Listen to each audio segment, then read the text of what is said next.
Hi traders, welcome to this Blueberry Markets video update with me, John Kibler, Senior Market Analyst. I'm going to take you through the Forex weekly trading ideas. We're going to take a look at some data coming up this week as well as some charts of interest. So in terms of red folder data, a little bit less than what we've seen over the recent couple of weeks, but still very, very important data coming up. One of the most important events over the weekend is going to be the French parliamentary elections. This is who decides if Le Pen get the majority or not.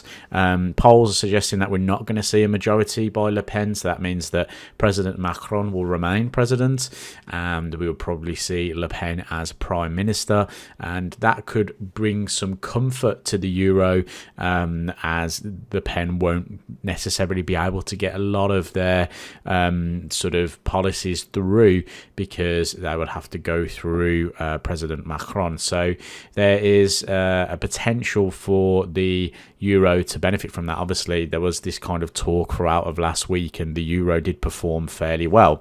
In the US, though, we've got a lot of data.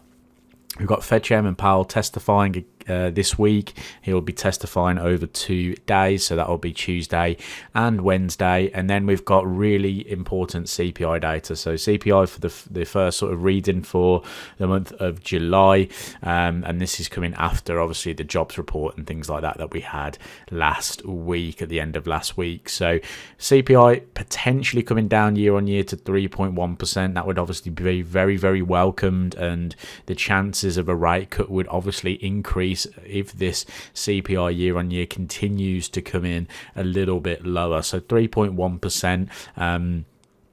Obviously, we had the jump to 3.3% previously from 3.1%, so could potentially come back lower towards that 3.1% handle. Then we've got PPI expected to come in a little bit higher month on month. Core PPI meant to come in a little bit lower. The core number is definitely something we need to keep our eyes on.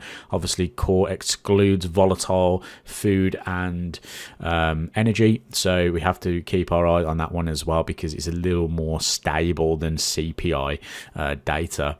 In the UK, we have a little bit of GDP data coming in. Obviously, pound had a sort of was supposedly going to have a volatile week at the end of last week, but that wasn't to be with the UK elections.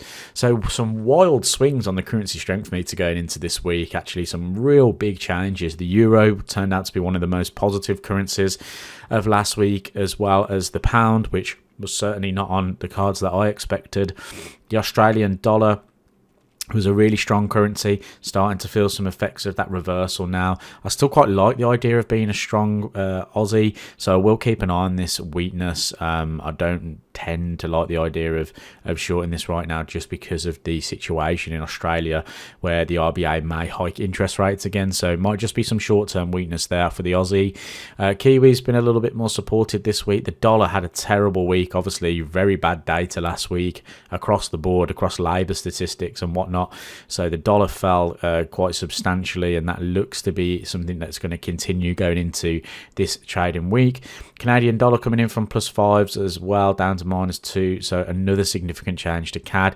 Still like the idea of being a buyer of CAD, but we'll have to wait to see if this is a pullback or whether it is anything substantial because of the COT reports showing us that we should remain buyers. Going on to the US dollar index then, this is what we're looking at. I was looking for prices to come into the 106.30s, 107s. We're starting to get a retracement of that move now.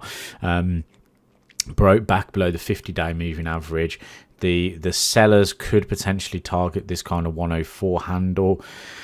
Now, it's whether the price rebounds from here again. I still feel like the data or the macro at the moment is now pointing more towards a cut coming into September, so the market might start to price this in, and we might start to see the US dollar coming in lower. Obviously, if CPI comes in higher, that could put a little bit of the brakes on this move, but if we don't, and it kind of confirms that there is lower inflation, then we could see a continuation of this US dollar weakness. That being said, we have the Euro elections over the weekend. If Le Pen get a majority, I think we're going to see some significant downside to the Euro prices. However, if they don't, then this continual climb may continue going into this week. And I've got this area marked up here between sort of 1.0860 up to 1.09 on Euro US dollar, where we had this consolidation.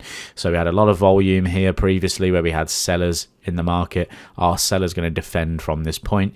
If you're looking to be long, you probably want to be looking to be long down towards the sort of 1.0770, where this kind of ledges of this vol area, this high volume area down through here.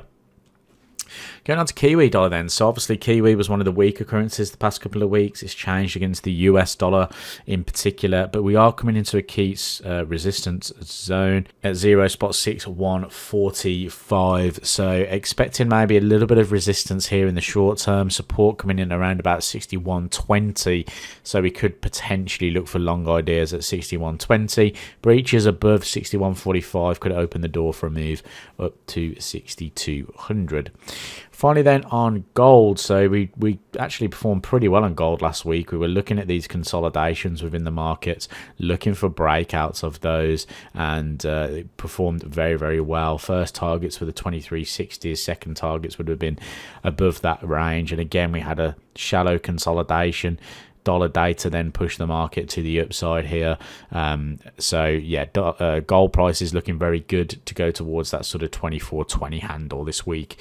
So keep an eye on those. Support down at 2360 and 2340s would be ideal for people looking to get long. So I'm going to leave it there. Thank you for watching this video update. I hope you enjoyed it. If you did, leave that thumbs up and subscribe if you're watching the channel for the first time.